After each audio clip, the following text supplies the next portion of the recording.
السلام علیکم سر. وعلیکم السلام. کیسے ہیں آپ سر؟ الحمدللہ. سر سب سے پہلے تو ایک لیٹسٹ ٹاپک پہ بات کر لیتے ہیں, شادی. جناب, ابھی ایک ٹی وی اینکر اور جو اداکارہ ہیں انہوں نے شادی بھی کی ہے, سیکنڈ میرج ہے, 41 ایئرس کی ایج میں کی. جی. کیا لگتا ہے کہ ہماری جو طلاق کی شرح ہے وہ ٹی وی ڈراماز وغیرہ اور ان لوگوں کو دیکھ کے اس میں اضافہ ہوا ہے؟ کیونکہ لوگ فالو کر رہے ہوتے ہیں ان لوگوں کو, اور وہ دیکھتے ہیں جی, وہ جب میسج یہ کنوے کرتے ہیں کہ جی میرا ایشو تھا اپنے ہسبینڈ کے ساتھ تو میں نے چھوڑ دیا, یا کوئی مسئلے مسائل جو بھی ہو سکتے ہیں, تو اس میں کیا ہم زیادہ سوشل میڈیا کو دیکھ کے تو نہیں کر رہے یہ کام؟ آپ نے بجا فرمایا کہ دور جدید کے مسائل میں سے یہ ایک بہت بڑا مسئلہ اس وقت بنا ہوا ہے. اصل میں جو ریلیشن شپ ہوتا ہے نا, جہاں آپ ریلیٹ کرتے ہیں نا, وہ آپ کے ریلیشن شپ میں ہوتا ہے. ٹھیک. جس گھڑی ہم نے اس بات کو سمجھ لیا تو جتنا عرصہ جس کے ساتھ آپ ریلیٹ کرتے رہتے ہیں ریلیشن شپ چلتا رہتا ہے. جو ہی کوئی ادھر ادھر سے کوئی بات ہوتی ہے, جس کا آپ نے بھی جس کی طرف اشارہ فرمایا, وہ سوشل میڈیا ہے یا ویسے ہمارا میڈیا ہے, اس کے متاثرین ہم شروع سے رہے. پہلے جو ڈراماز بنا کرتے تھے ان میں خاص طور پر گھر بساؤ مہم چل رہی ہوتی تھی, برداشت کا درس دیا جاتا تھا, چیزوں کو سمجھنے سلیقے کا درس دیا جاتا تھا. اور اس میں آپ دیکھ لیں کہ جو ہماری بڑی بوڑھیاں ہیں, مائیں ہیں, وہ بڑے باوقار طریقے سے انہوں نے اپنی زندگی گزاری ہے. وہ بہترین نانیاں بھی ہیں, بہترین دادیاں بھی ہیں. اور بلکہ پچھلے کسی شو میں عید کے حوالے سے ریکارڈنگ چل رہی تھی, تو اس میں یہ بات ایک صاحب نے وہاں پر بیٹھے کی, بلکہ خاتون تھی, وہ یہ فرمانے لگیں کہ آج دی کڑیاں دے پتہ نہیں کہ نانی بھی بنیں گے کہ نہیں بنیں گی, دادی بھی بنیں گے کہ نہیں بنیں گی. تو بنیادی طور پر وہ اشارہ اسی طرف کر رہی تھی. باقی یہ جو آپ نے فرمایا ابتدا میں, میرے خیال میں فضا علی کی آپ نے شاید بات کی ہے, وہ جو 41 ایئر کی, دیکھیے بالکل ان کو حق ہے شادی کرنے کا, وہ کسی بھی عمر کے حصے میں شادی انسان کر سکتا ہے, اس سے تعلق نہیں ہے. شادی کے لیے بالغ ہونا ضروری ہوتا ہے. آپ جب بالغ ہیں تو بس اس کے بعد آپ شادی کر سکتے ہیں. لیکن اگر ہم اسے کہیں کہ اس نے اس عمر میں جا کر کیوں کی یا نہیں کرنی چاہیے تھی, تو یہ تو ظاہر ہم کہنے والے نہیں. تو میں اس پہ بات نہیں کر رہا, بٹ جو ان کے شوز میں آج کل چل رہا ہوتا ہے نا, اس میں دیکھ کے لگ رہا ہوتا ہے کہ وہ پھپھو کا کردار پورا نبھا کے مگر اب خود شادی کر لی. یہ تو اچھی بات ہے, انہوں نے ایکسپیرینس اس چیز کو آگے تجربہ. باقی دیکھیے جہاں تک یہ شوز ہوتے ہیں, یہ چیزیں دیکھیں, ان کے کچھ مقاصد بھی ہوتے ہیں. ایک تو ان کا مقصد یہ ہوتا ہے کہ ایجوکیٹ کرے, ساتھ ہی ساتھ ان کا یہ مقصد بھی ہوتا ہے کہ ظاہر ہے وہ پروگرام ہٹ بھی ہونا چاہیے, تو اس کے لیے کچھ نہ کچھ ٹرکس, ٹیکنیکس, ٹپس استعمال کی جاتی ہیں, اور وہ اسی حد تک. لیکن چونکہ ہمارا معاشرہ وہ اس حوالے سے, میں آپ کو یہ عرض کروں, نفسیات یہ کہتی ہے کہ ہر شخص کے پاس نہ ایک دن میں کچھ 60,000 خیالات اسے وزٹ کرتے ہیں 24 گھنٹے میں. اب ان 60,000 خیالات میں سے 80% نیگیٹو ہوتے ہیں. بالکل ایسے ہی ہے. تو اس کا مطلب یہ ہے کہ وہ تو ہمارے میکانزم کا حصہ ہے. اسی لیے پھر ہمیں جو نیگیٹو خبر ہوتی ہے وہ زیادہ جلدی ہم اس کے ساتھ اٹیچ بھی ہو جاتے ہیں, اور پھر ہم اسے اس طرز پر دیکھنا کرنا شروع کرتے ہیں. تو وہ خاتون کے شو کے ساتھ ڈسکس کر رہے ہیں, بے شک پازیٹیو چیز وہ ڈسکس کرنے کی کوشش کریں گے, مگر ہماری آڈینس کیا ہے وہ نیگیٹو پوائنٹس کو زیادہ پک کرتی ہے. کیا ہمیں یہ سچ میں اویئرنیس کے لیے ہم کہیں گے کہ سوشل میڈیا پہ جو ہم چیز شو دکھا رہے ہیں یا ہم رشتے کے بارے میں بات کر رہے ہیں, وہ سے لوگ پازیٹیو چیز ہی لیں گے؟ نہیں. دیکھیے جو یہ بڑا ایک اہم نقطے کی طرف آپ نے اشارہ کیا, جب آپ نے ابتدائی میں کہا نا تربیت کا, یہ باقی چیزوں کا, تو اصل میں تو یہ چیزیں گھر سے آتی ہیں. آپ کے گھر والوں نے اگر آپ کی تربیت اچھی کر دی, آپ کے جتنی برائی چل رہی ہو آپ اپنے آپ کو اس سے پرے رکھیں گے, چونکہ آپ کو پتہ ہے وہ برائی ہے. اور اگر انہوں نے اس طرف دھیان ہی نہیں دیا تو اس کے بعد پھر کیا ہوگا, پھر تو آپ نے خود فلٹر لگانے, اور آپ تب تک فلٹر نہیں لگا سکتے جب تک آپ شکار نہ ہو. ٹھیک ہے. آپ یعنی تب تک فلٹر لگا ہی نہیں سکتے.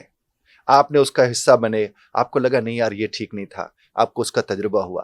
پہلے ہوتے تھے بڑے بوڑھوں کے تجربوں سے لوگ سیکھتے تھے, کیونکہ وہ انہیں سنتے تھے, وہ سمجھتے تھے.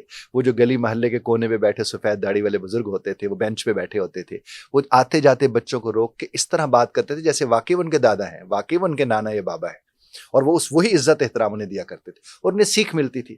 آج تو ہر ریل نئی کہانی ہے, اور وہ بچے کے پاس ہے وہ رضائی بھی آج کل وہ نورانی ہوئی ہوتی ہے نا, اس کے اندر وہ روشنی ایک چل رہی ہوتی ہے. تو اب کیا ہے کہ آج کے بچے کے اوپر تو کوئی فلٹر اس طرح سے ہے نہیں. جب اس کے اوپر وہ فلٹر نہیں ہے, وہ روک ٹوک نہیں ہے, سمجھانے کی کوشش بھی کریں, اگر بڑا بندہ ہے, کوئی محلے میں ہے, گلی میں ہے, کسی ہمسائے نے سمجھا دیا, وہ آگے سے یہی شائز کرتے ہوں گے کہ یار یہ کون ہم اٹھا کے ہمیں کہہ رہا ہے, ہمارے گھر والے تو نہیں کہہ رہے. لیکن پہلے ایسا نہیں ہوتا تھا. پہلے کیا ہوتا تھا, گاؤں میں جو ایک چاچا ہوتا تھا وہ پورے گاؤں کا چاچا ہوتا تھا, پورے گاؤں کا ماما ہوتا تھا, اور اس کے اوپر اگر کوئی بات کرتا تھا نا بچہ آ کے کہ مجھے چاچے نے یہ کہا ہے, اس نے کہا چاچا تمہیں اس سے بھی زیادہ کہے گا, مجھے نہ آ کے شکایت لگا. اور اب تو لوگ چاچے کے ساتھ لڑنے پہنچ جاتے ہیں. بالکل ایسا. تو ظاہر ہے اس کے نتائج پھر وہی نکلیں گے. پہلے کیا ہوتا تھا, آپ کو بھی اس بات کا علم ہوگا, اساتذہ کے پاس جب بچے چھوڑ کے آتے تھے جو ٹھیک نہیں ہے لیکن یہ ہوتا تھا, اس سے کہتا کہ ہڈیاں ساڈیاں نے, ہاں جی، ہوتا خالتو تھا علی۔ خالتواڈی. اور اب یہ کہ آپ نے میرے بچے کے ساتھ اونچے لہجے میں بات کیسے کی, آپ کو نہیں پتا وہ سہم گیا ہوگا, اس کا نفسیاتی مسئلہ ہو جائے گا, یہ ہو جائے گا. تو یہ ہے. تو پہلے بھی ایک ایکسٹریم تھی جو ٹھیک نہیں تھی, اب بھی ایک ایکسٹریم ہے جو ٹھیک نہیں ہے. مگر دیکھیں پہلے کے جو لوگ ہیں وہ اپنے استاد کی اب اتنی عزت کرتے ہیں, ابھی بھی جو بزرگ دیکھیں اگر ان کے جو استاد تھے وہ بڑی ان کی تعریف کریں گے اور عزت کریں گے ان کی. آج کل کے بچے سے کبھی نہیں آپ سنیں گے کہ وہ اپنے ٹیچر کسی کی عزت کر رہا ہے یا ان کی تعریف کر رہا ہوگا. میں اس میں آپ کو ایک بات عرض کروں جناب علی, جو استاد عزت کرنا سکھا رہے ہیں نا, اس کی آج بھی عزت ہو رہی ہے.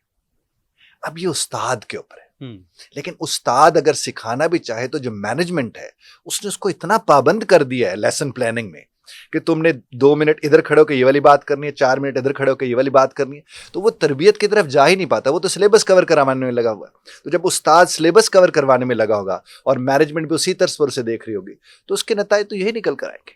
میں آپ کو بتاؤں, میں نے چونکہ ٹریننگ کراتا ہوں اساتذہ کو, میں تو اس بات کو بڑا عجیب سمجھتا ہوں کہ استاد ہو اور پھر اسے لیسن پلان کر کے آپ دیں. ٹھیک ہے, آپ تو اسے آبجیکٹو دیں کہ صاحب یہ سبق ہے اور ہم چاہتے ہیں کہ اس سبق سے یہ والا سبق میرا بچہ سیکھ لے, اور بس آپ کی مرضی آپ اسے جس طرز پر سکھائیں. کجا اس کے کہ آپ اس کو ایک سٹرکچر کے اندر بند کر دیتے ہیں اور اسے کہتے ہیں 35 منٹ میں 5 منٹ اس کے ہیں, 3 اس کے ہیں, 4 اس کے ہیں. وہ تربیت کہاں جا کر کریں؟ پہلے تو وہ برگد کے درخت کے نیچے بیٹھے تربیت کر لیتے تھے. پہلے تو ہم اپنے چٹائیاں گھر سے لے کے جایا کرتے تھے, تربیت بھی ہوتی تھی, حسن اخلاق بھی ہوتا تھا, اچھے اچھے معاملات ہوتے, ہم اچھے ہمسائے بنتے تھے, ہم اچھے محلے والے ہوتے تھے. اب تو دوسرے گھر کا کسی کو پتہ نہیں ہے, اور اس میں ذمہ دار کون ہے؟ بچہ بالکل ذمہ دار نہیں ہے. ہم جس کو بار بار ہم اس کے اوپر ذمہ داری ڈال دیتے ہیں. دیکھیں بچہ تو دیکھ کے سیکھتا ہے نا.